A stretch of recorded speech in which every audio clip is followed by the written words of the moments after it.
Good morning. Again, Scott here, known as Cantaloupe to some online, and I'm bringing a second subject to you today that is of interest to me. It might be interesting to you or someone you know, and that is open-mindedness, objectivity. Interesting ideas, maybe you've heard of them. Why are they important? Why are they valuable in 5 minutes or less, or maybe a little more?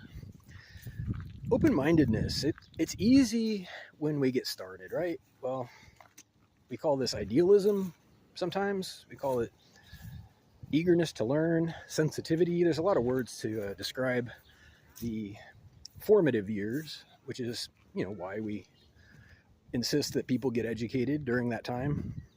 I made a video earlier today about education, so this dovetails kind of nicely with that subject, but this one's a little different. It's about how when we get older a little bit, I'm 48. I'll just say the number. I'm 48 years old. And it is a conscious decision I make daily to keep an open mind. But it's a decision, it has to be at some point, especially when you are no longer in those years, because we have what's called confirmation bias. We have what's called, sometimes some of us have trauma that affects our ability to be sensitive to new things, new ideas, new information. We also have a natural, settling of ways. They say someone might be set in their ways. What does that mean? Well, they're typically referring to a mature person who, for whatever reasons, has decided that they are comfortable or happy with the way they are. Whether it's right or wrong or helpful or happy, or doesn't really matter. It's usually said with a bittersweet tone to it. But anyway, open-mindedness is a decision that we can make. Here's the point. This is the bright side. Choosing to remain in a state of readiness for learning.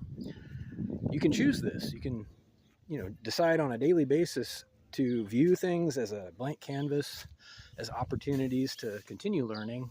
And it kind of begins with an admission that you may not know everything, that there's room for improvement. But it might surprise you if you think about it, that many people don't agree with this.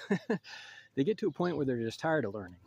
And, sometimes it's affected by substances, sometimes it's affected by, their environment, but it's still their choice. And it's sad, I think, that many people just choose not to continue learning, continue a pursuit of education independently in their mature years. But you can. And it starts with admitting that you're still learning. It's not a point against you if you admit that you're still learning. It's a point for you, actually. And people receive it that way. However you think it sounds, admitting when you don't know something, if you don't know something, can only help you. In a bigger sense, being honest about anything can help you. It does. It's the starting point.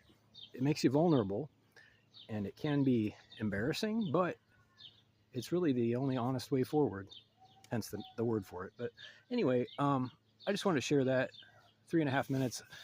I strive to continue learning because I enjoy it, but also because I see the benefit.